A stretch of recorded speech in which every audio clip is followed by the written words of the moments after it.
Short news அடுத்த கட்டத்தை நோக்கி நகர்ந்துள்ளது.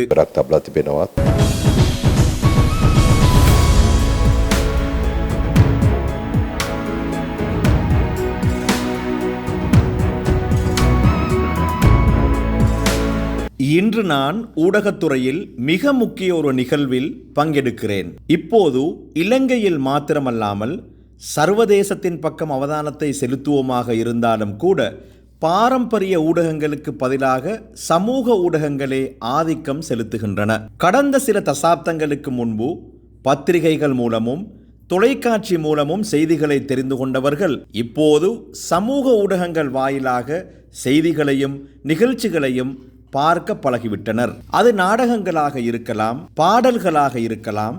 சமூக ஊடகங்களின் பக்கமே மக்களின் அவதானம் இருக்கிறது.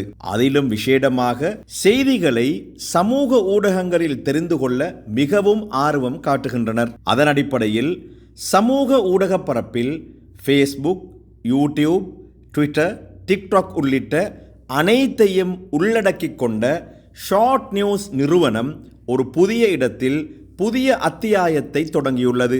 சமூக ஊடகங்களில் அனுபவம் வாய்ந்த இளம் ஊடகவியலாளர்களை வெகுசன ஊடக அமைச்சர் என்ற வகையிலே பாராட்டுகிறேன். மேலும் இது காலத்தின் தேவை என நான் கருதுகிறேன். எமது நாட்டில் தமிழ் மொழி பேசக்கூடியவர்களுக்கு உறுதியான செய்திகளை வழங்குவதில் ஷார்ட் நியூஸ் ஊடக வலையமைப்புக்கு பாரிய பொறுப்புள்ளது.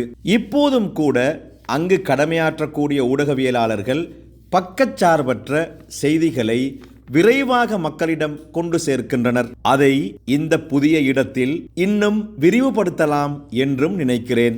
எமது எதிர்பார்ப்பு சமாதானமான ஒரு இலங்கையை கட்டியெழுப்புவதாகும். எமது நாட்டில் வாழ்கின்ற சிங்கள, தமிழ், முஸ்லிம் மக்கள், அவரவருக்குரிய கலாசாரங்களோடு வாழும் மக்கள், சிங்களம், தமிழ், ஆங்கிலம் பேசக்கூடிய மக்கள் அனைவரினதும் ஒற்றுமையில்தான் இந்த நாட்டின் பொருளாதார வளர்ச்சி தங்கியுள்ளது. இவற்றையெல்லாம் கருத்திற்கொண்டு எமது அரசாங்கம் தேசிய சமாதானம், மதங்களுக்கிடையிலான சகவாழ்வை நிலைநாட்ட முழு முயற்சியாக செயற்படுகிறது. இனி ஒருபோதும் இனவாதத்துக்கோ பயங்கரவாதத்திற்கோ இடமில்லை, அவற்றை தலை தூக்க விடமாட்டோம் என்று சொன்னோம். சொன்னதை போன்று கடந்த ஒரு வருடமும் 9 மாதங்களிலும் நிரூபித்தும் காட்டியுள்ளோம். இதற்காக வேண்டி ஷார்ட் நியூஸ் நிறுவனமும் அதன் ஊடகவியலாளர்களும் எமக்கு எப்போதுமே ஒத்துழைப்பு வழங்கியவர்கள். நாட்டில் இடம்பெறும் பெரும் அனர்த்தங்களின் போதெல்லாம் நாட்டை முதன்மைப்படுத்தி ஊடகத்தை கையாண்டவர்கள் இவர்கள். எனவே அவர்களுக்கு முடியும். இந்த இளம் தலைமுறையினருக்கு இந்த நாட்டை முன்னேற்றுவதில் பாரிய பங்களிப்பு உள்ளது. நான் மீண்டும் அவர்களை வாழ்த்துகிறேன்.